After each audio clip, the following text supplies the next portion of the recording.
یوں کہتے ہیں کہ دنیا میں دو ہی چیزیں باعث شرف ہے، باعث عزت ہے، ایک ایمان اور ایک علم۔ یہ لکھا علماء نے کہ دنیا میں ایمان اور علم یہ چیز باعث شرف ہے، اللہ کی طرف سے دی جاتی ہے۔ ایمان دیا جاتا ہے بندوں کو، اپنا تعلق اللہ تعالیٰ دیتے ہیں نبیوں کے ذریعے سے، کہ نبی آتے ہیں اور لوگوں کا تعلق اللہ تعالیٰ سے صحیح کراتے ہیں۔ یا قوم اعبدوا اللہ ما لکم من الہ غیرہ، یہ آواز ہوتی تھی نبیوں کی کہ اللہ سے اپنا تعلق پیدا کرو، اور وہ تعلق عبادت اور بندگی کا ہے، اور کوئی رشتہ داری اللہ سے نہیں ہے۔ عبادت اور بندگی کا تعلق اللہ تعالیٰ سے پیدا کرنا، یہ انسانی اور جن ان دونوں کی زندگیوں کا اصلی مقصد ہے۔ وما خلقت الجن والانس الا لیعبدون، کہ میں نے جناتوں کو اور انسانوں کو صرف اور صرف اپنی عبادت کے لیے ہی پیدا کیا ہے، کہ ان کی زندگی کا کوئی اور مقصد نہیں ہے، باقی سب ضروریات ہیں۔ تو اللہ سے تعلق عبادت کا تعلق ہے، بندگی کا تعلق ہے، اور یہی تعلق صحیح اور باعث کامیابی ہے۔ زندگی بے بندگی شرمندگی، زندگی بابندگی خورشندگی، یہ کہتے ہیں کہ زندگی بے بندگی شرمندگی، ہاں، اور زندگی بابندگی خورشندگی۔ بس تب شروع اللہ کہیں گے قیامت میں تو خوش ہو جاؤ۔ جی ہاں، تو زندگیاں اللہ تبارک و تعالیٰ نے دی ہیں، اور مقصد زندگی یہ قرار دیا کہ اللہ کو پہچانے اور اللہ کی عبادت کرے۔ ہاں، اللہ کو پہچانے، اللہ پر ایمان لاوے جیسا وہ اپنے شان صفات کے ساتھ ہے، اور پھر اس کی عبادت کرے۔ یہ دعوت ہے، اور یہ دعوت اس وجہ سے ہے کہ عبادت اللہ تعالیٰ کا حق ہے۔ دنیا حقوق ادا کرنے کی جگہ ہے، اور آخرت بدلہ پانے کی جگہ ہے۔ یہ ترتیب ہے کہ ہمارے لیے اور تمام انسانوں کے لیے اللہ نے دنیا کو اس لیے بنایا کہ یہاں حقوق ادا کیے جائیں گے۔ حدود اور خواہشات کے لیے جنت بنی ہے، اور دنیا حقوق کی ادائیگی کے لیے بنی ہے، اور خواہشات کے لیے جنت بنائی ہے۔ یہ ہے لہم فیہا ما یشاؤون، کہ جنت میں جنتوں کے ہر وہ چیز ملے گی جو وہ چاہیں گے۔ تو دنیا بنائی گئی حقوق ادا کرنے کے لیے۔ حقوق کیسے معلوم ہو؟ تو حقوق سمجھانے کے لیے اللہ تعالیٰ نے نبیوں کو بھیجا ہے۔ دنیا کے انسانوں کو حقوق سمجھاؤ، کہ عبادت کے کیا حقوق ہیں، معاشرت کے کیا حقوق ہیں، یہ معاملات کے کیا حقوق ہیں، اقتدار کے کیا حقوق ہیں، معیشت کے جتنے شعبے ہیں ان تمام شعبوں کے کیا کیا حقوق ہیں وہ بتاتے ہیں انبیاء کرام۔ اس لیے پہلے زمانے میں انبیاء کرام عام طور پر ان لوگوں کی طرف متوجہ اور بھیجے گئے تھے جو اسباب والے ہیں، تاکہ وہ اپنے اسباب میں حقوق کی ادائیگی کے ساتھ رہے۔ جی ہاں، کہ یہ صنعت اور حرفت والے ہیں تو ان کے پاس نبی گیا۔ جی ہاں، یہ فیکٹریوں والے ہیں، ان کے پاس نبی گیا۔ یہ حکومت والے ہیں، یہ تجارت والے ہیں، یہ زراعت والے ہیں، قوم سبا وغیرہ وغیرہ۔ ان کی طرف نبی بھیجا جاتا تھا تاکہ جس شعبے میں وہ ہیں اس شعبے کے حق ادا کریں، اور اس کے ساتھ اللہ تعالیٰ کا حق بھی پہچانیں۔ وہ اصل ہے کہ اللہ تعالیٰ کا حق پہچان کر وہ جس شعبے میں ہے اس شعبے کا حق ادا کرے۔ تو نبیوں کی دعوت اور نبیوں کی جو تعلیم ہوتی تھی وہ اسی لیے ہوتی تھی تاکہ انسانی زندگی میں جو حقوق قائم ہوتے ہیں اور عائد ہوتے ہیں وہ حقوق انسانوں کو بتائے جائیں، کیونکہ حقوق کی سلامتی کی وجہ سے آپس میں سلامتی رہے گی اور حقوق کی پائمالی کی وجہ سے آپس میں فساد ہوگا۔ قاعدے کی بات ہے، قاعدے کی بات ہے کہ جب کسی کو اس کا حق مل جائے گا تو کوئی جھگڑا ہی نہیں ہے، لیکن اس کو اس کا حق ہی نہیں دیا کہ پھر چین ہی نہیں ہے۔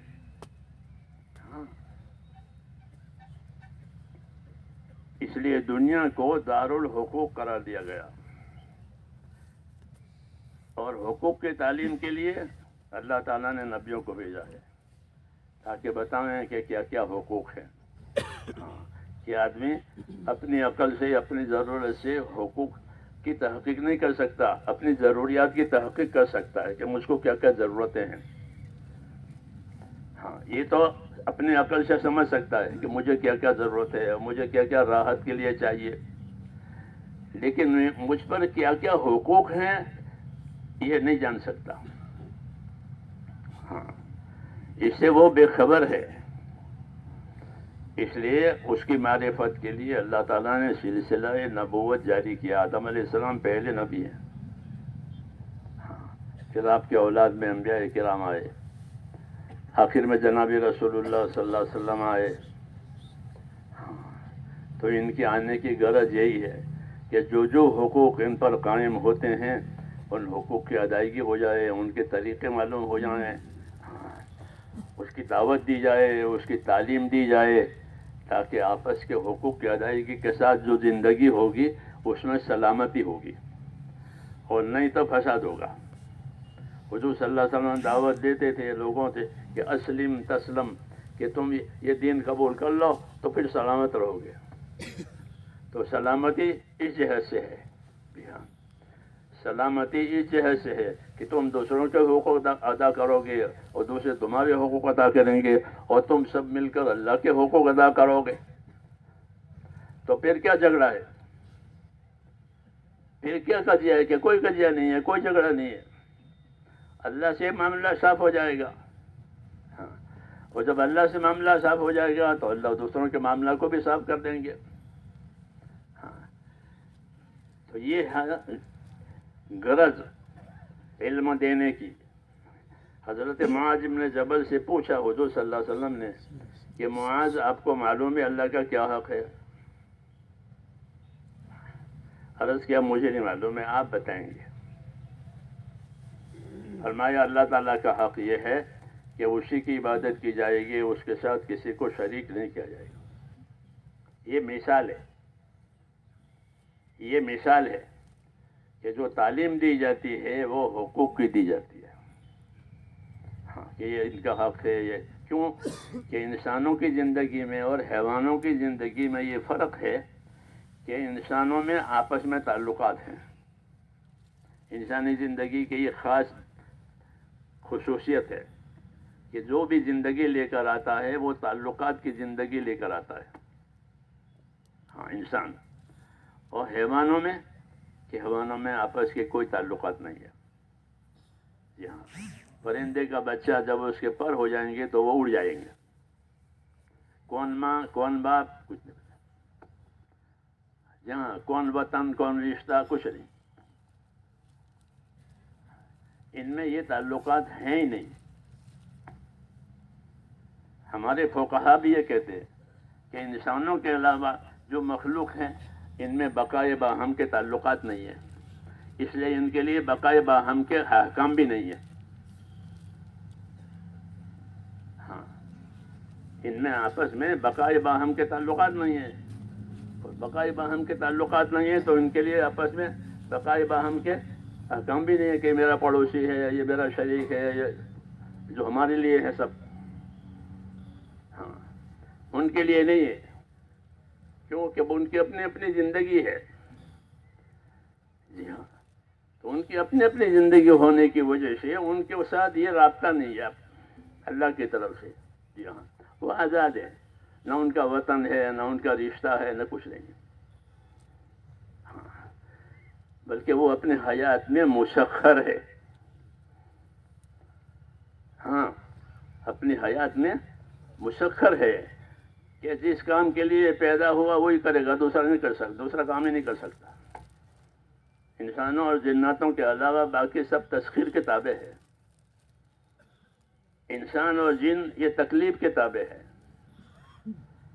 کہ ان کو مکلف بنایا گیا ہے. ہاں، باقی ان کو مسخر بنایا گیا ہے. جی ہاں، تو ہم سے کہا کہ سب تمہارے لیے مسخر ہے. وسخر لکم ما فی السماوات والارض، تمہارے لیے سب چیزیں مسخر ہے. چاند سورج وہ اپنی خدمت کرتے رہیں گے تمہارے لیے. جی ہاں، تسخیر،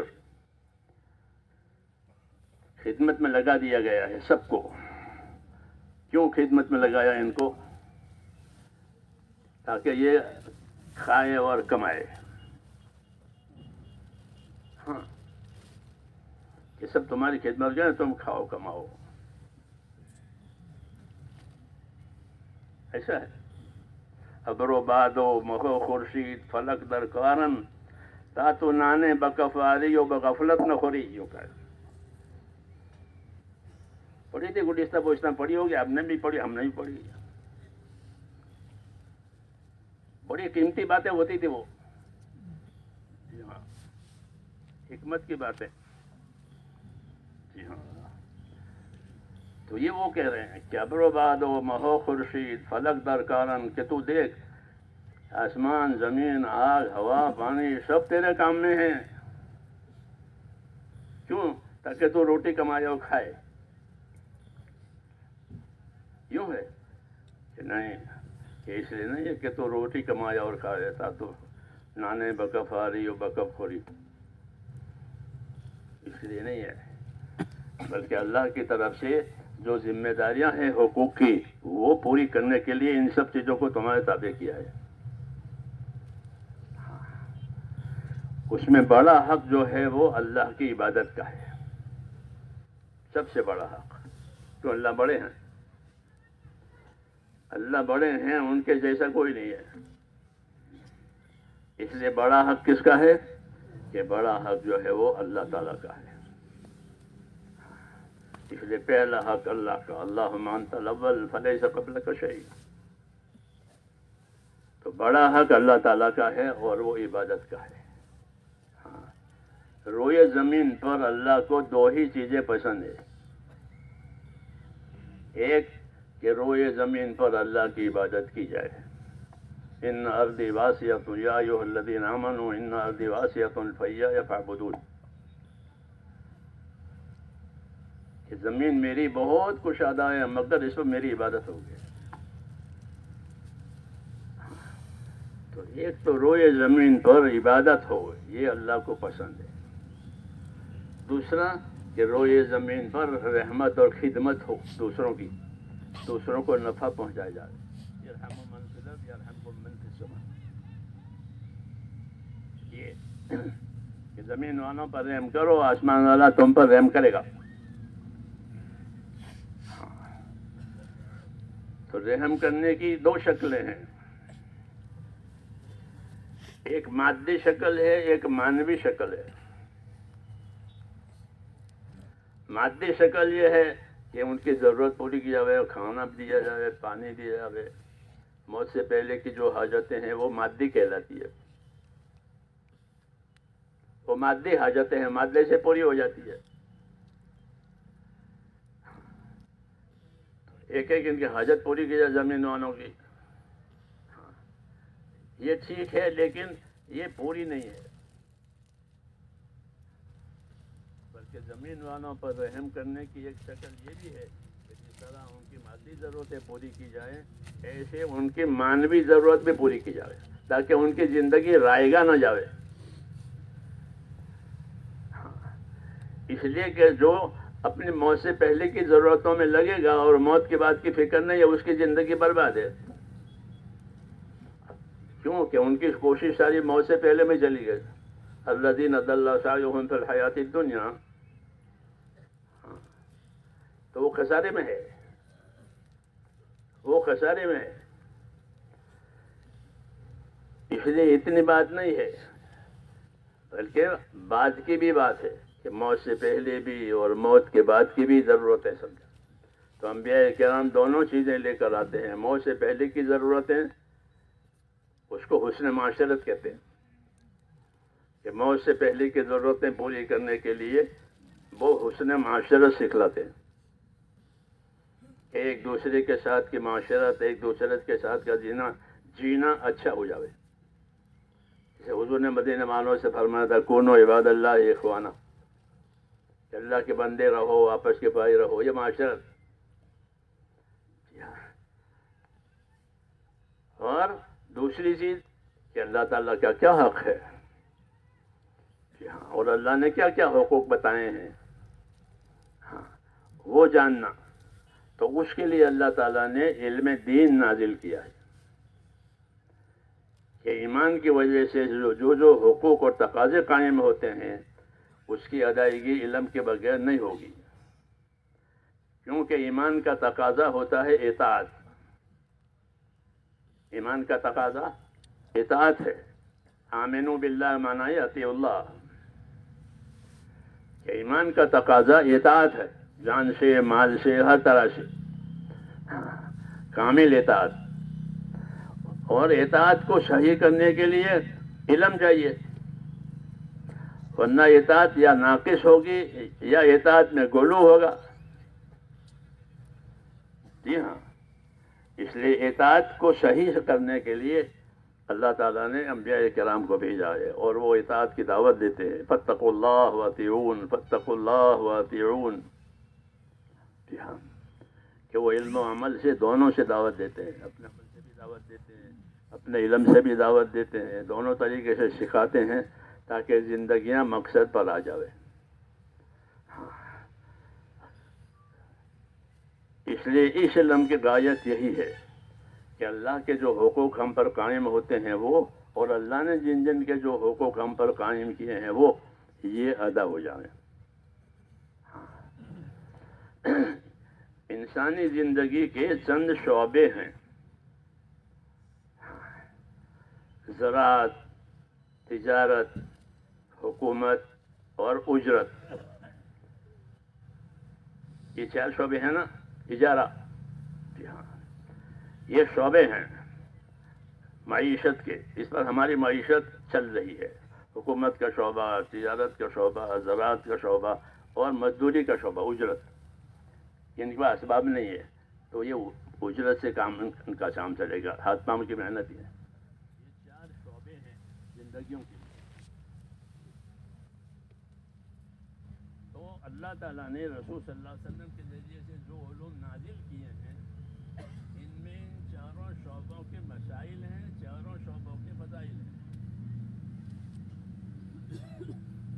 جو علم آپ کے پاس ہے اس میں یہ چیز ہے.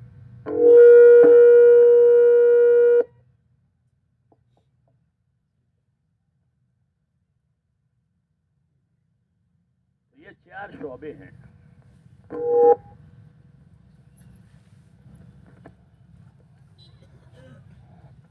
حضور صلی اللہ علیہ وسلم جو علم لے کر آئے ہیں اس میں ان 4 شعبوں کی رہبری ہے. ہاں، یہ شعبے کیسے چلیں گے اور شعبے والے دوسروں کے ساتھ کیسے رہیں گے، اس کے احکام ہیں اور اس کے فضائل بھی ہیں. اللہ کی عادت ہے کہ اپنے طرف سے ذمہ داری بتائیں گے کہ یہ کرنا ہوگا اور اس کرنے پر ہم آپ کو یہ دیں گے اور یہ دیں گے اور یہ دیں گے.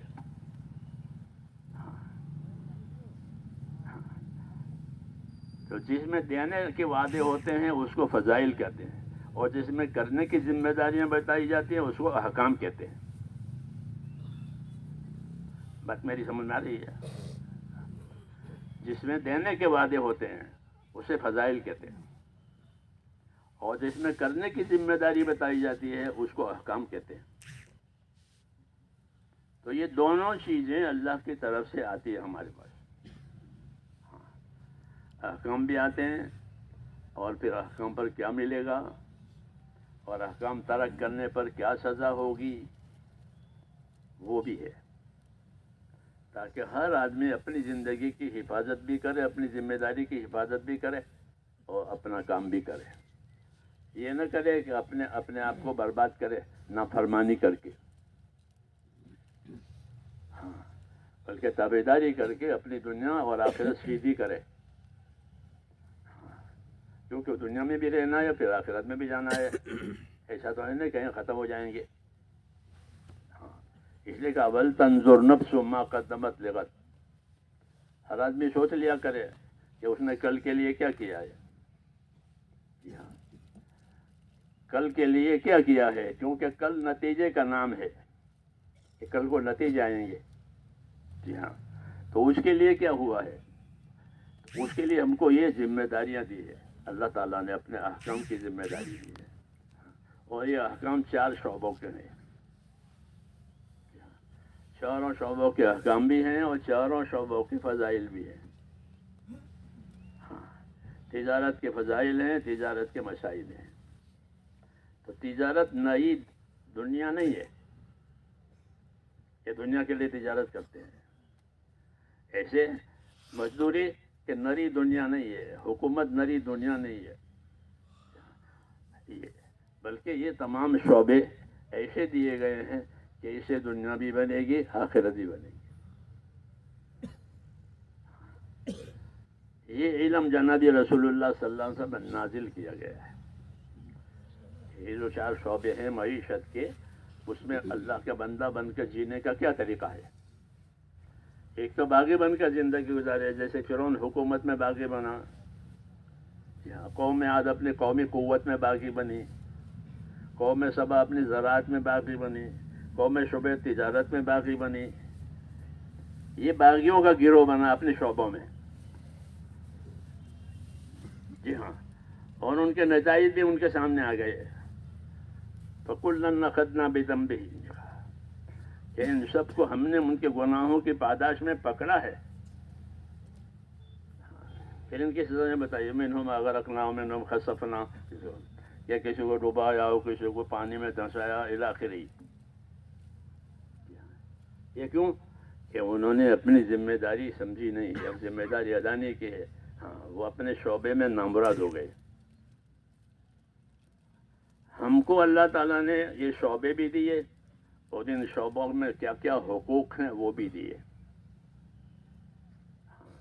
تاکہ جو ان شعبوں کو چلاوے ان کے حقوق کے ساتھ چلاوے، تو وہ اپنے شعبے میں اپنے حقوق قائم کرنے کی وجہ سے کامیاب ہو جائے گا۔ مسلمان تو پہلے سے ہے ہی، اب اپنا شعبہ چلا رہا ہے اور اس شعبے میں حقوق کی ادائیگی ہو رہی ہے تو وہ اپنے شعبے سے ہی کامیاب ہو جائے گا۔ التاجر الصدوق الامین مع النبیین، یہ تجارت کے شعبے میں ہے اور وہ تجارت میں امانت دار ہے، کیونکہ معاملات میں امانت داری دیکھی جاتی ہے، جی ہاں، معاملہ اور معاشرت میں احسان دیکھا جاتا ہے، وہ معاملات میں ہے تو وہ معاملات میں تاجر ہے اور امانت دار ہے، تو اس کی کامیابی کی بشارت دی تھی کہ وہ نبیوں کے ساتھ ہوگا، تاجر کہ وہ نبیوں کے ساتھ ہوگا اپنے امانت داری کی وجہ سے تجارت میں، ہاں، اس طرح حاکم انصاف قائم کر کے حقوق دلائے گا لوگوں کے، ظالموں سے حقوق دلائے گا مظلوم کے لیے، جی ہاں، یہ اس کا کام ہے کہ مظلوم کی حمایت کرے، ظالم سے حق دلواوے، تو ایسا حاکم وہ امام عادل کہلاتا ہے، وہ اللہ کے عرش کے سائے کے نیچے ہوگا، وہ مستجاب الدعوات ہوگا، ہاں، کہ روزدار کی دعا افطار کے وقت قبول ہوتی ہے اور عادل حاکم کی دعا قبول ہوتی ہے، کیونکہ وہ اللہ کا خاص بندہ ہے، دوسروں کے حقوق کی ادائیگی پر وہ پابند ہے، تو یہ ہر شعبے کے فضائل ہے۔ مزدوری کے فضائل ہے، مزدوری نہیں کہ وہ بیچارہ اپنا دل تنگ کر کے مزدوری کیا کروں، ایک پیڑ سے 2 ہاتھوں کے بیچ میں، ایسا نہیں ہے کہ مزدور اپنی مزدوری میں اگر دیندار ہے تو وہ اپنے مزدوری سے کامیاب ہو جائے گا، اس کی مزدوری کے فضائل ہے۔ حدیث شریف میں ہے کہ من امسا کالم بعمل یدہ امسا مغفورا لہ، کہ جو مزدور اپنے شام کو محنت مزدوری کر کے وہ چھک کر کے چور ہو جائے گا اور واپس جائے گا گھر کہ اسی وقت اس کی مغفرت ہو جائے گی. تو ایسے تاجر ہیں، ایسے زمیندار ہیں، ایسے حاکم ہیں، ہر شعبہ. مولانا محمد یوسف صاحب رحمۃ اللہ علیہ فرماتے تھے کہ ہم کو اللہ نے ایسا علم دیا ہے کہ ہمارے لیے ہر شعبے کے فضائل ہیں، ہر شعبے کے مسائل ہیں. اس شعبے میں کیا ملے گا؟ اس شعبے میں یہ ملے گا. اس شعبے میں کیسے رہو گے؟ تو اس شعبے کے احکام ہیں، شعبے کے احکام ہیں. یہ علوم حضور صلی اللہ علیہ وسلم کو دیے گئے، اور آپ نے ان تمام علوم کو اپنی دعوت سے جوڑا ہے. کیوں کہ یہ تمام علوم پہنچانے کے لیے ہیں، پہنچانے کے لیے ہیں. بلغ ما انزل الیک، یہ حکم تھا آپ کے لیے کہ جو جو آپ پر آوے آپ اس کو پہنچاؤ. ہر شعبے والے کو اس شعبے کا علم اور اس شعبے کے چلنے کے طریقے، نبی کے ذمہ دونوں ہیں کہ اس شعبے میں طریقے کیا ہیں اور حکم کیا ہے. تو حکم بھی پہنچاوے اور حکم پہنچانے کے طریقے بتا. جیسے ہم عام لوگوں کو بتایا کہ صلو کما رأیتمونی اصلی، کہ ہم کو نماز بھی پڑھائی اور نماز کا طریقہ بھی بتایا. 5 نمازیں فرض ہوئی ہیں معراج میں، وہ لایا ہوں، اور اس کے پڑھنے کا طریقہ کہ مجھے دیکھنا. نماز پڑھنے کے طریقوں کے لیے مجھے دیکھنا، کیونکہ جبرائیل نے آپ کو نماز کے طریقے سکھائے تھے کہ نماز اس طرح پڑھی جائے گی. جی ہاں، تو آپ کو دیکھ کر نماز پڑھی جائے گی. اس طرح تمام شعبے آپ کو دیکھ کر کے کہ آپ نے اس شعبے کے لیے کیا رہے. چونکہ نماز جو ہے وہ تو جسمانی ہے، جسم سے ہی ادا ہوتی ہے، اس میں مال کی کوئی ضرورت نہیں پڑتی، دوسرے اجزاء کی ضرورت نہیں پڑتی. تو اس لیے کہ مجھے دیکھ کر نماز پڑھ لینا. جی ہاں، باقی شعبے کہ باقی شعبوں کے لیے علم کی ضرورت پڑے گی. اس لیے حضور صلی اللہ علیہ وسلم نے اپنی دعوت کو اپنے اعمال سے بھی جوڑا ہے، اپنے علم سے بھی جوڑا ہے. آپ کی دعوت آپ کے علم سے بھی جڑی ہوئی ہے اور آپ کے اعمال سے بھی جڑی ہوئی ہے. جانی عبادتیں، مالی عبادتیں، تو آپ کو اللہ تعالیٰ نے علوم دیے اور علوم کو اپنی دعوت سے جوڑا ہے. دعوت سے جوڑنے کا کیا مطلب ہے؟ ایک تو دنیا کا رواج ہے کہ بات پہنچا دی، جیسے آج ہو رہا ہے کہ میں یہاں بول رہا ہوں، پتہ نہیں کہاں کا جائے گا. ہاں، رواج ہے. ہاں. اس لیے اس میں کوئی ترقی، یہ رواجی چیزوں میں ترقی ہوتی نہیں. کام کی ترقی نہیں اور کام والوں کی تربیت نہیں. بے سود ایک چیز ہوتی ہے نا، بے فائدہ، ایسا تو رواج ہے. رواج میں کوئی بوجھ بھی نہیں ہے، رواج میں کوئی قربانی بھی نہیں ہے، رواج میں کوئی طریقے بھی نہیں ہے. ہر برادری کا، ہر قوم کا اپنا اپنا رواج. اس لیے جب نبی آتا ہے تو وہ رواج مٹاتا ہے. رواج کو مٹائے گا اور طریقے دے گا. کیا دے گا؟ طریقے دے گا. ہاں، حکم تو خدا دے گا، طریقہ نبی دے گا. اس لیے حکم ایک ہوتے ہیں، ایک ہوتا ہے، طریقے بہت ہوتے ہیں. حکم ایک اور طریقہ بہت. جی ہاں، طریقے کے بہت ہونے میں آسانی ہے، کیونکہ ہر ایک کے حالات الگ الگ ہیں. تو ہر ایک کو اپنے حالت کے حساب سے طریقہ ملا. یہ مریض ہے تو مریض کو نماز پڑھنے کا طریقہ الگ ہے. یہ مسافر ہے تو اس کو نماز پڑھنے کا طریقہ الگ ہے. یہ خوف میں ہے تو اسے خوف کی نماز کا طریقہ الگ ہے. حالات متعدد ہوتے ہیں تو طریقے بھی متعدد ہوتے ہیں، تو آسانی ہو گئی. ورنہ سب کو ملٹری کی طرح سے ایک ہی طرح رہے گا تو کتنا مشکل ہو جائے. ہاں، اسی طرح بڑھو. ملٹری والے ایک پاؤں اٹھاؤ سب، تو وہ سب ایک پاؤں اٹھاتے ہیں. ایسا نہیں. جی ہاں، حالات مختلف ہوتے ہیں تو آسانیوں کے لیے طریقے بھی مختلف دیے. یہ آسانی ہو گئی، یرید اللہ بکم الیسر. حالات جانے اور طریقے نہ جانے تو دین دشوار ہو جائے گا. ہاں، آج جو ہم پر دین دشوار ہے اس کی وجہ یہی ہے کہ حالات تو ہمارے ساتھ ہے اور طریقے معلوم نہیں ہیں. اس لیے حضور صلی اللہ علیہ وسلم نے اپنے علوم کو اپنی دعوت سے جوڑا ہے. اس علوم کی آپ نے دعوت دی ہے، اور دعوت اس طریقے سے نہیں دی کہ بھی آ جاؤ، بلکہ دعوت دینے کا مخصوص طریقہ اپنایا ہے. سب سے پہلے اللہ پر یقین کی دعوت دی ہے کہ جو ہوگا اللہ سے ہوگا، اللہ کے غیر سے کچھ نہیں ہوتا. اللہ سے اپنا تعلق صحیح کرو، وہ ایمان کی دعوت ہے.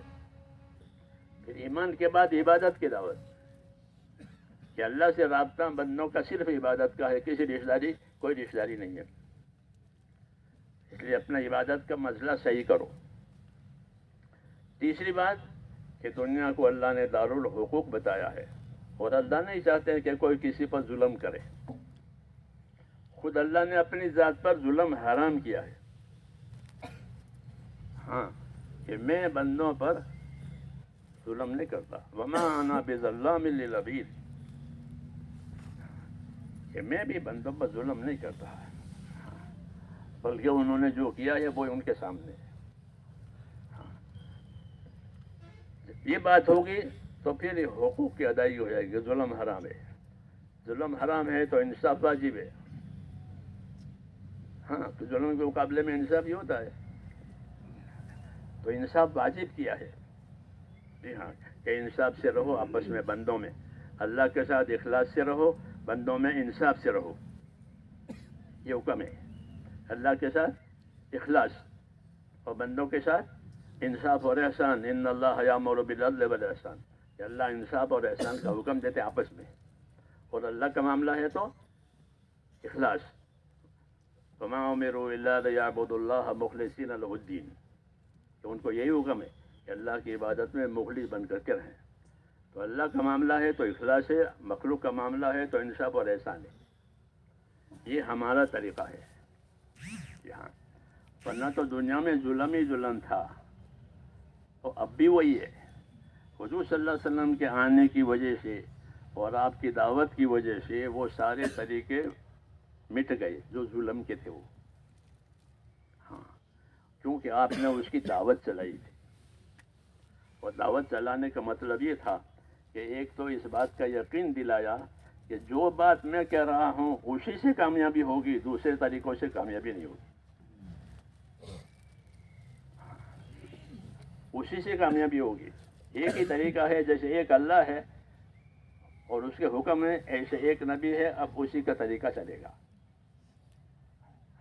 دوسرے طریقے اس کے خلاف میں وہ نہیں چلیں گے. تو اپنے طریقے کی آپ نے دعوت دی ہے، جیسے اللہ کی توحید کی دعوت دی ہے. ہاں، اور دعوت دینے میں دو چیزیں استعمال ہوئی ہیں. ایک تو دعوت دینے میں آپ کے اخلاق استعمال ہوئے ہیں، کہ آپ کی دعوت جو کامیاب ہوئی ہے. آپ کے پاس مال تو تھا نہیں کہ لوگوں کو مال دے کر متوجہ کرے. جی ہاں، جتنے باطل کے طریقے ہیں ان کے مال سے، مرتبوں سے، عورتوں سے لوگوں کو مائل کیا جاتا ہے، یہ باطل کے طریقے ہیں. جی ہاں، یہاں یہ چیزیں نہیں ہے. آپ کو مال بھی دینے لوگ آئے تھے کہ نہیں، میں ہاں یہ چیز ہے ہی نہیں. میں تو ایک اللہ کی طرف بلاتا ہوں اور یہ کہتا ہوں جب اللہ ساتھ ہو جائے گا تو سب کچھ ہو جائے گا. من کان للہ کان اللہ لہ، جو اللہ کا ہو گیا اللہ اس کا ہو جائے گا. تو آپ نے اپنی دعوت کو ایک تو اپنے اخلاق سے سمجھائی، دوسرے اس کے فضائل سے سمجھائی. ہاں، کہ تمہیں اللہ کی بات مان کر چلنے میں کیا ملے گا، اور اللہ کا حکم توڑ کر یا چھوڑ کر کرو گے تو کیا ہوگا. یہ دونوں باتیں بھی سمجھیں گے. اللہ حکم چھوڑ دیا، اللہ کا حکم توڑ دیا، اس پر کیا ہوگا تو وہ بھی بتایا. اور حکم مان کر کے چلنے پر کیا ملے گا؟ وہ ملے گا. اس کو فضائل کہتے ہیں. فضائل دلوں میں یقین پیدا کرتا ہے، کیونکہ حضور ہم سچی بات کر رہے ہیں کہ بھئی جو زکوٰۃ روکے گا اس کو یہ سزا ہوگی کہ اس کے مال کو سانپ بنایا جائے گا. زکوٰۃ روکنے والے کے مال کو کہ سانپ بنایا جائے گا. ہاں، یہ وعید ہے. اور زکوٰۃ ادا کی ہے تو کہ اس کا مال قیامت کے میدان میں سورج کی گرمی میں سایہ بنے گا، کہ ہر آدمی قیامت میں اپنے صدقے کے سائے میں ہوگا. یہ حدیثوں میں ہے کہ ہر آدمی قیامت میں اپنے صدقے کے سائے میں ہوگا. اگر اس نے صدقہ کیا ہے تو سایہ ہوگا، نہیں تو نہیں ہوگا. ایسے قبر کی تپش کے بارے میں ایک روز فرمایا کہ قبر میں تپش ہوگی. جیسے بجلی چلی جاتی ہے تو ہمارے گھروں میں تپش ہوتی ہے، کہ قبر میں تپش ہوگی. کہ تپش کا کیا علاج ہے؟ فرمایا صدقہ دینا، کہ صدقہ دو گے تو قبر میں ٹھنڈک ہوگی. صدقہ کرو گے تو قبر میں ٹھنڈک ہوگی. اس کو فضائل کہتے ہیں. اس کو کیونکہ ہر آدمی اس کا محتاج ہے کہ مجھے قبر میں ٹھنڈک آوے، مجھے حشر میں ٹھنڈک آوے، یہاں میرے مال کی حفاظت ہو جاوے دنیا میں. یہ فضائل کہلاتے ہیں. تو حضور صلی اللہ علیہ وسلم کے ذریعے سے ایک علم فضائل کا ملا ہے، اور یہ سب کے لیے ضروری ہے، کیونکہ ہر آدمی عمل کرے گا تو اس کو اپنے عمل کی فضیلت معلوم ہونا ضروری ہے. اگر اپنے عمل کی فضیلت نہیں معلوم ہوگی تو اپنے عمل کو ضائع کرے گا. ہاں، یعنی ادا نہیں کرے گا. اور اگر فضیلت معلوم نہیں ہے تو کرے گا تو ناقص کرے گا. میں نے تو کر لیا، جیسے آج ہو رہا ہے. ہاں، اور جب اس کو فضائل معلوم ہوں گے تو اس کو اپنے عمل کی قیمت معلوم ہوگی. تو جس کو اپنی چیز کی قیمت معلوم ہوتی ہے وہ اپنی چیز برباد نہیں کرتا. قاعدہ ہے کہ جس کو اپنی چیز کی قیمت معلوم ہو تو وہ اس کو ضائع نہیں کرتا، بلکہ اس کی قیمت کے حساب سے اس کی حفاظت کرتا ہے. تو ہم کو اپنے عملوں کی قیمت بتائی ہے تاکہ ہر آدمی اپنے عمل کی قیمت سمجھے اور اس کی حفاظت کرے. حفاظت کرو. حافظوا علی الصلوات، نمازوں کی حفاظت کرو. نماز قائم بھی کرو، نمازوں کی حفاظت کرو. جی ہاں، تو حفاظت کا بھی مسئلہ ہے، قائم کرنے کا بھی مسئلہ ہے دین میں. تو اسے ایک تو فضائل کا علم اس وجہ دیا ہے تاکہ اس کی حفاظت کا احساس پیدا ہو. ہاں، کہ میرا عمل برباد نہ ہو جاوے، کہ تمہاری نماز تو نہیں ہوئی، تمہارا حج نہیں ہوا، مطلب حج برباد ہو گیا. تو اس بربادی سے بچنے کے لیے ایک تو فضائل کا علم دیا تاکہ اس قیمت سمجھے، حفاظت کرے. دوسرا طریقوں کا علم دیا کہ اس طریقے سے کرو تاکہ فضیلت ملے. طریقے کے خلاف کرو گے تو پھر کوئی فضیلت نہیں ہے. جیسے نماز طریقے کے خلاف ہے تو وہ منہ پر ماری جاتی ہے، وہ اوپر ہی نہیں جاتی. وہ کیوں؟ کہ وہ طریقے پر ہی نہیں ہے. یہ مل کر کے دین بنتا ہے. اس فضائل کا علم، طریقوں کا علم، یہ بن کر اس سے دین بنتا ہے زندگیوں میں. اس لیے ان دونوں کی دعوت دی ہے آپ کہ اپنے عملوں کے فضائل بھی جانو اور اپنے عمل کا طریقہ بھی جانو. طریقہ سمجھانے کے لیے رسول آتا ہے اور عمل کی قیمت سمجھانے کے لیے رسول آتا ہے. اس لیے ہمارے ذمے ہے کہ عمل کے طریقے بھی جانیں، عمل کی فضیلت بھی جانیں اور امت کو یہ بتائیں کہ تمہارے عمل کی یہ قیمت ہے اور تمہارے عمل کا یہ طریقہ ہے. یہ دونوں بتاتے تھے آپ صلی اللہ علیہ وسلم. سجدہ کی فضیلت بھی بتائی، سجدے کا طریقہ بھی بتایا. کہ سجدہ کہ سب سے زیادہ محبوب عمل اللہ کو سجدہ ہے. سب سے زیادہ قرب اللہ کا جو ہے سجدے میں ملتا ہے. درجات بلند ہوتے ہیں سجدوں کی وجہ سے. اور سجدہ کرنے کا طریقہ کیا ہے؟ کہ مجھے 7 اعضاء پر سجدہ کرنے کا حکم دیا گیا ہے. حدیثوں میں نے یہ طریقہ بتایا کہ مجھے 7 اعضاء پر سجدہ کرنے کا میرے پروردگار نے حکم دیا ہے. یہ طریقہ ہوا، یہ فضیلت ہوئی. تو فضیلت کے جاننے سے قیمت پیدا ہوتی ہے، طریقہ جاننے سے اس عمل کے اللہ کے یہاں حفاظت ہوتی ہے، اس کو اجر مل جائے گا اس کو. جی ہاں، یہی علم کی غایت ہے کہ امت میں اس کے فضائل بھی آویں، امت میں اس کے طریقے بھی آویں. ہاں، فضائل نہیں ہوں گے تو وہ اپنی قیمت ہی نہیں سمجھے گا، قیمت کی تو ٹوٹی پھوٹی کر لے گا، جیسے آج ہو رہا ہے. ہاں، آج ہو رہا ہے کیونکہ انہیں فضیلت معلوم نہیں ہے. ورنہ جس چیز کی قیمت معلوم ہو تو جتنی بڑی قیمت اتنی بڑی اس کی حفاظت. قاعدہ ہے، انسانی مزاج ہے، کوئی چیز بڑی قیمت رکھے ہے تو اس کی بڑی حفاظت کرے گا.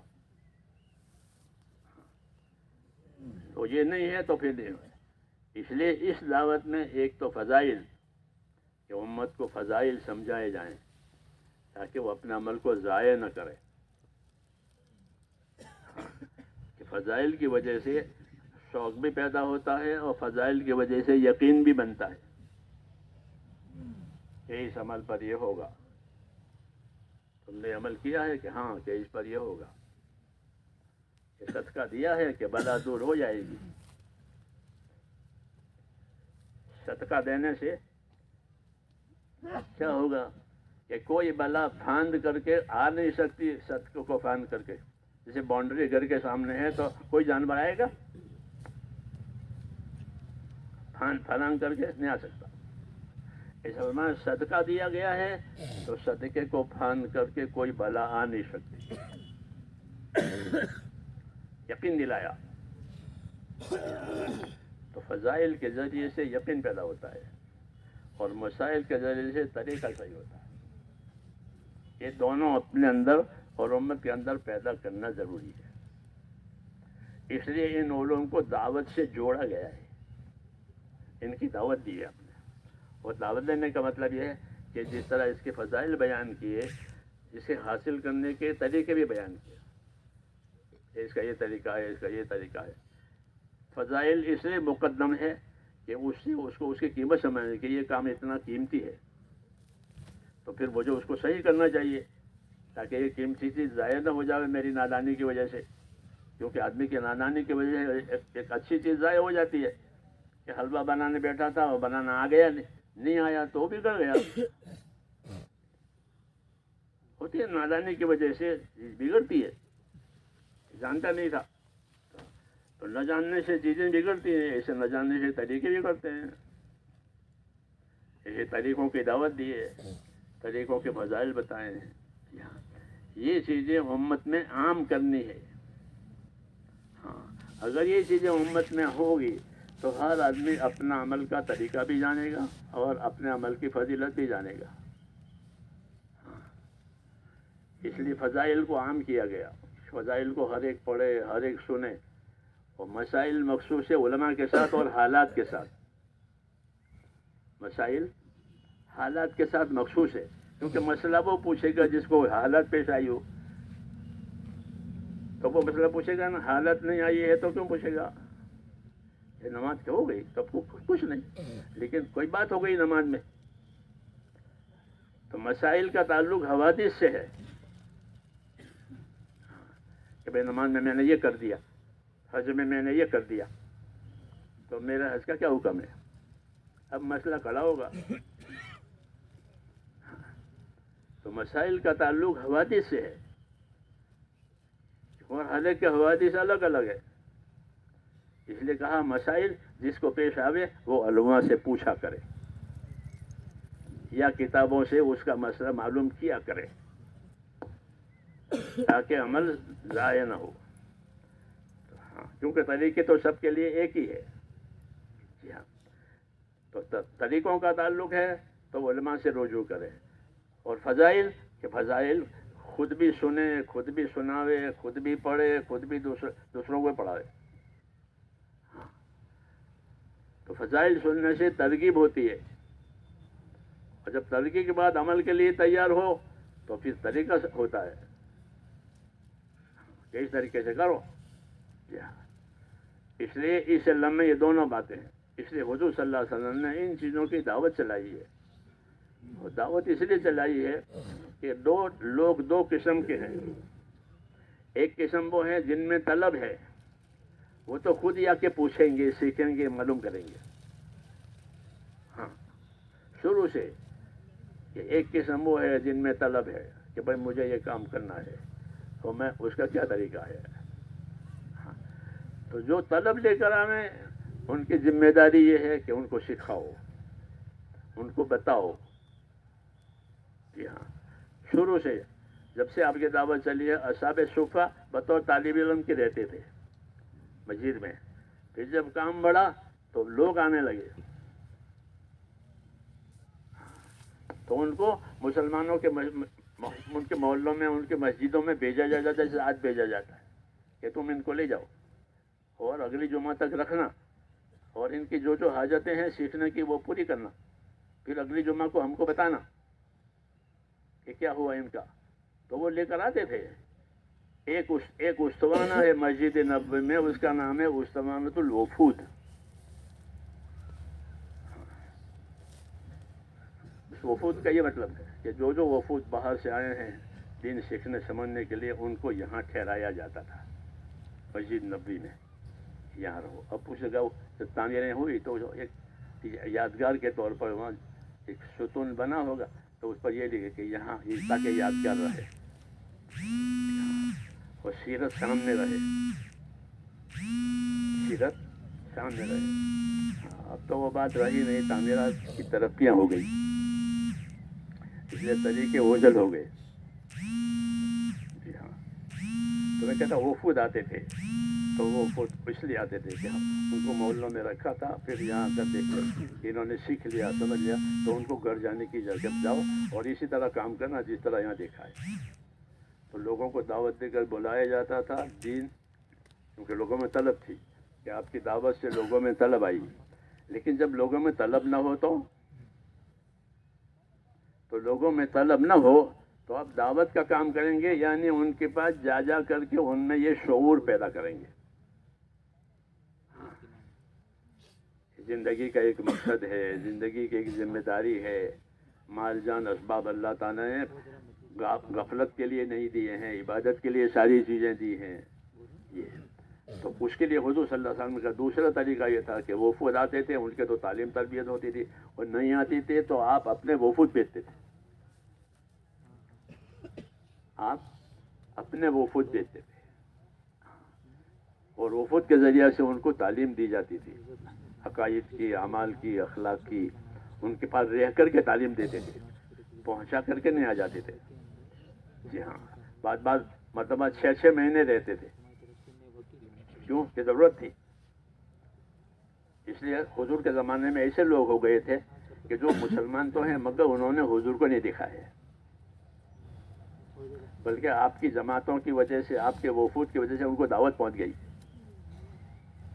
وہ مسلمان ہو گئے. پھر جب حج میں یا کسی سفر میں حضور کو دیکھتے تھے تو وہ پوچھتے تھے اندر رسول اللہ، آپ اللہ کے نبی ہیں؟ کہ ہاں میں اللہ کا. تو اس کو خوشی ہوتی تھی کہ مجھے رسول مل گئے.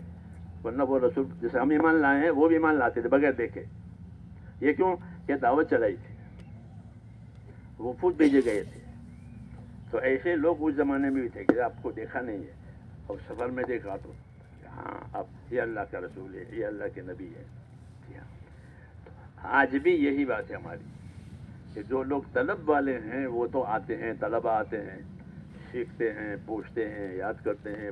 جی ہاں، اور ترتیب کے مطابق اور طریقہ کار کے مطابق علم لے کر جاتے ہیں، مگر وہ تھوڑے ہیں. ایک طبقہ امت کا وہ ہے کہ جن میں کوئی طلب نہیں ہے، کوئی خبر نہیں ہے. تو ان کو متوجہ کرنے کے لیے حضور صلی اللہ علیہ وسلم نے امت کو حرکت دی ہے. جیسے چکی کو حرکت دی جاتی ہے تو چاروں طرف آٹا گرتا ہے، ایسے امت میں حرکت آئے گی. آپ کی دعوت کی، آپ کی تعلیم کی، تو وہ چاروں طرف پھیلے گی۔ اسلام کی مثال چکی کی مثال ہے۔ اسلام چکی سے مشابہت رکھتا ہے کہ چکی کا ایک پارٹ حرکت میں رہتا ہے، ایک پارٹ ثابت رہتا ہے۔ ایمان اور اسلام کا یہی تقاضا ہے کہ اپنے دین پر استقامت کے ساتھ بھی رہو، جیسے نیچے کا پارٹ ہوتا ہے، اور اپنے دین کے لیے متحرک بھی رہو، تاکہ جو علوم دیے گئے ہیں، جو اعمال دیے گئے ہیں، جو اخلاق دیے گئے ہیں، جو ماحول دیا گیا ہے، وہ ماحول حرکت میں آوے، وہ علم حرکت میں آوے، وہ اخلاق حرکت میں آوے۔ اگر یہ نہیں ہوگا تو جن طبقے میں ہے وہ طبقہ جب تک رہے گا یہ چیز رہے گی، جب یہ طبقہ دنیا سے جائے گا پھر نہیں رہے گا۔ اس لیے جن کے پاس ہے ان کو حرکت کی دعوت دی ہے، اور جن کے پاس نہیں ہے ان کو طلب کے لیے تیار کیا ہے۔ دعوت طلب کے لیے ہوتی ہے، تو ان کو تو دعوت دی ہے کیا، علم پر آؤ، علماء پر آؤ، دین پر آؤ، اور علماء کو متوجہ کیا ہے دینداروں کو کہ ان کو دین دو۔ یہ آئے ہیں، انہوں نے وصیت فرمائی تھی کہ میرے بعد لوگ آئیں گے، میری وصیت کو دھیان میں رکھنا۔ جی ہاں، تو آج بھی یہی ہے کہ امت میں ایک طبقہ ہے جو متوجہ ہے، اور ایک بڑا طبقہ وہ ہے ہر جگہ جو متوجہ نہیں ہے۔ اس لیے ان کو توجہ میں لانے کے لیے اور ان کو ماحول میں لانے کے لیے یہ راستہ دیا ہے کہ دعوت فضائل کے ساتھ، اخلاق کے ساتھ، دعوت فضائل کے ساتھ، اور دعوت اخلاق کے ساتھ، اور دعوت قربانی کے ساتھ، یہ اس کے ترکیبی اجزاء ہیں، ایسے وہ مرتب ہوتی ہے کہ دعوت کے اخلاق سے ان سے کچھ نہیں لینا ہے، ان کو ایک چیز دینی ہے، اور اخلاق سے دینی ہے، ہم ان کی جہالت پر صبر کرنا ہے، وہ جہالت بھی کریں گے تو جہالت پر صبر بھی کریں گے، اور ان سے کچھ نہیں لیں گے، ہاں اپنا کھائیں گے، اپنا خرچ کریں گے، اور ان کی خیرخواہی کریں گے۔ جی ہاں، کیونکہ مذہب میں خیرخواہی ہے، دین النصیحہ، اس طرح۔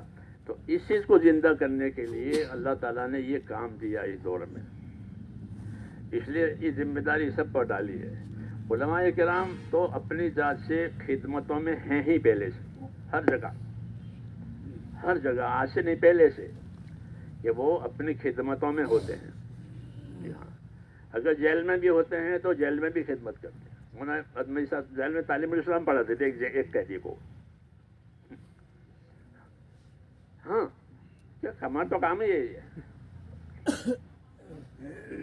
ہمارا تو یہی کام ہے کہ بھائی پڑھائیں گے، سکھائیں گے، بتائیں گے، ہاں ہاں، لیکن سکھائیں گے بتائیں گے ان کو جو طلب والے ہیں، اور جو بے طلب ہیں ان کو کیا کریں گے، ان کو چھوڑ دیں گے کہ نہیں، ان میں طلب پیدا کرائیں گے۔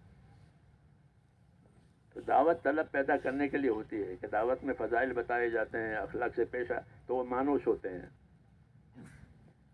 وہ مانوس ہوتے ہیں، اور مانوس ہو کر پھر جس مقصد کے لیے ان سے ملنا جلنا ہوا ہے اس مقصد پر وہ کھڑے ہوتے ہیں۔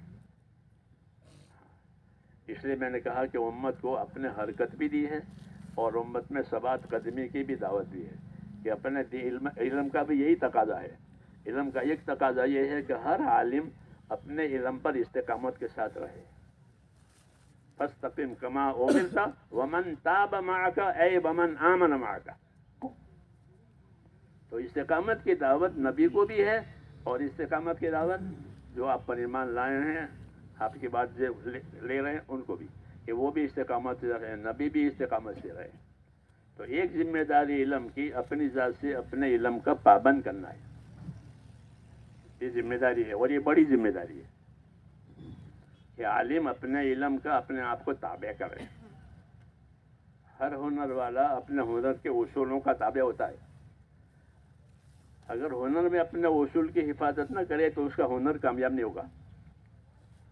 ہاں جی ہاں، ایسے اس علم میں بھی کہ ہر عالم اپنے علم سے اپنے علم کا اپنے آپ کو پابند کرے، نیت میں، عمل میں، ترتیب میں، تینوں چیزوں میں، کیونکہ نبی کی طرف سے تینوں چیزیں ملتی ہے۔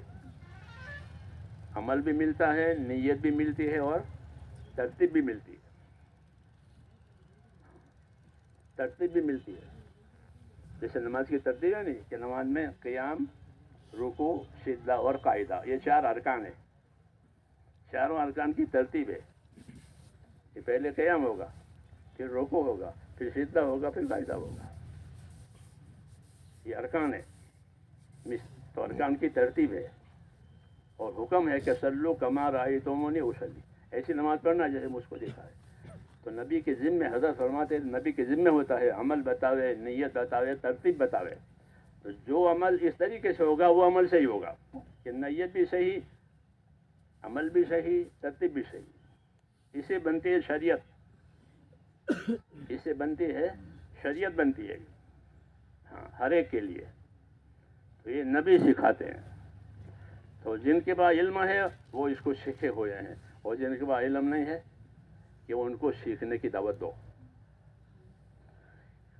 ان کو سیکھنے کی دعوت دو. اور کیسے دعوت دو کہ فضائل سے، اخلاق سے، قربانی سے، تو پھر وہ سیکھیں گے.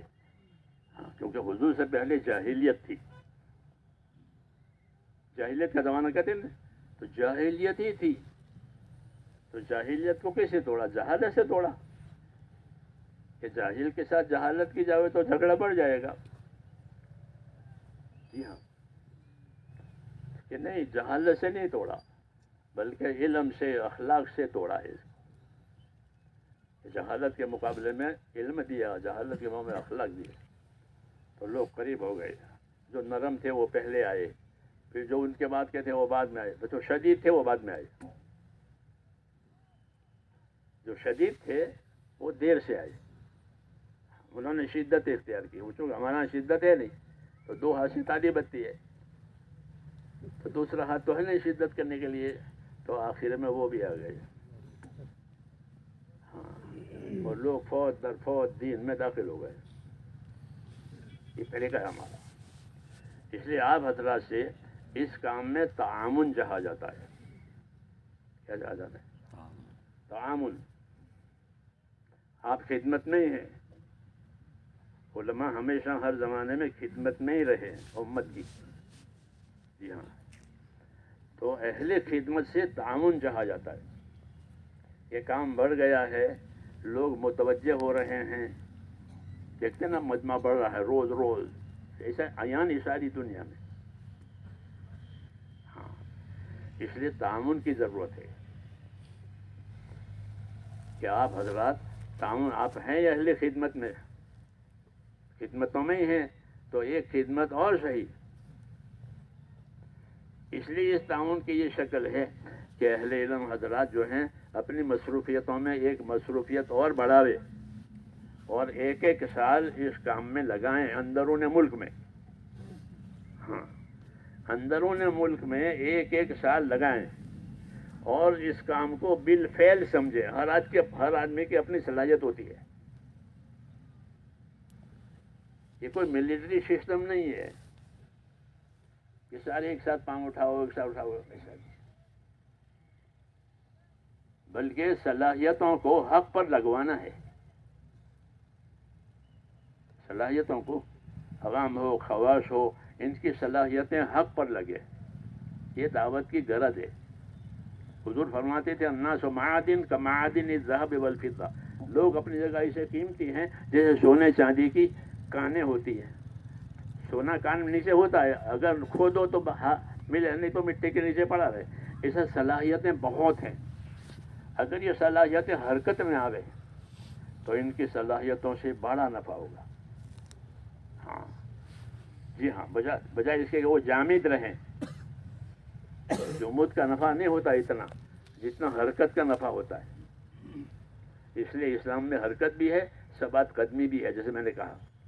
اس لیے آپ حضرات سے تعاون چاہا جاتا ہے اس کام میں کہ 1 سال اس کام میں لگائیں. ہاں، اور اس کام کو سمجھیں اور اندر اتر کر کے دیکھیں تو ہر آدمی کو اللہ تعالیٰ اس کی صلاحیت کے مطابق اس پر چیز کھولتا ہے. حضرت ابوبکر پر ایک چیز کھلی، حضرت عمر پر ایک چیز کھلی تھے، ان کی سیرتوں میں ہے. ہاں، کہ ابو بکر نہ ہوتے تو جہاں تو مدینہ آگ کی بٹھی ہو جاتا، کہ اس وقت سنبھالنے والے کون تھا؟ کہ وہ ابو بکر کی صلاحیت تھی. جی ہاں، تو صلاحیتیں اللہ نے امت میں بہت رکھی ہے. جی ہاں بہت. اس لیے ان صلاحیتوں کا استعمال یہی ہے کہ ان کو اپنی ترقی کے لیے بھی اور امت کی ہمدردی کے لیے بھی استعمال کیا جائے. اپنی ترقی استقامت میں ہے اور امت کی ترقی ان کے لیے محنت کرنے میں ہے. امت کے لیے محنت کرنے میں امت کی ترقی ہے. ابھی ہم امریکہ گئے تھے تو 500 مسجدیں نیو یارک میں ہے، بڑی بڑی مسجدیں، اور بڑے بڑے سبق ہوتے ہیں بخاری شریف کے اور بڑی بڑی کتابوں. میں نے 80 میں 1 سال لگا، 1980 میں 1 سال لگایا تھا. کچھ نہیں تھا، بنجر ایک دم، مسجدیں بھی نہیں. لوگوں کے گھروں میں گشت کر کے ہم لاتے تھے، لوگوں کو بٹھاتے تھے. اسلامک سینٹر ہوتے تھے شادیاں وغیرہ کے لیے، اور کچھ نہیں. اتنا بڑا فرق آ گیا، لوگوں میں طلب آ گئی. دارالفتہ ہے، وہ تخصص کی کتابیں اور سب چیزیں. پانی پڑا تو پانی پڑنے سے سب چیزیں اگتی ہے. ہاں تو ایسے یہ ہے کہ یہ محنت ایک ایسے سے پانی پڑے گا. تو وجعلنا من الماء کل شیء حی، ہم نے پانی سے ہر چیز کو زندہ کیا. اللہ کرتے ہیں تو اس طرح مادی پانی سے مادی چیزیں زندہ ہوتی ہے، مانوی پانی سے مانوی چیزیں زندہ ہوتی ہے. علم، عمل اور یہ چیزیں یہ اللہ زندہ کرے گا. اس لیے آپ حضرات سے 1 سال کی درخواست ہے کہ اس کام کے لیے اندرون ملک میں پہلے 1 سال لگائیں اور اپنی ذات کو اس میں استعمال کر کے دیکھیں. جیسے 2 ہتھیلیاں استعمال ہوتی ہے تو اندر سے گرمی آتی ہے، باہر سے نہیں. حرکت کی وجہ سے اندر کی گرمی آتی ہے. ایسے جب حرکت کرے گا آدمی اپنے تو اس پر کچھ چیزیں کھلے گی اپنی اپنی محنت کے مطابق. ہاں اس لیے حکیم حاذق بن جاتا ہے. ڈاکٹر جو ہے وہ اپنی محنت سے اپنے ہنر میں ترقی کرتا ہے کیونکہ اس کی ذات اس میں لگی ہے. ایسے اس علم میں اور اس محنت میں اپنی ذات لگائیں گے تو اس لائن کی ترقی ہوگی. اب بتائیں اس کے لیے 1 سال اندرون ملک میں دینا ہے اور ایسی ترتیب سے دینا ہے کہ جس شعبے میں اور جس خدمت میں آپ ہیں اس کو اجاڑنا نہیں ہے بلکہ اس کی ترتیب بنا کر کے جانا ہے.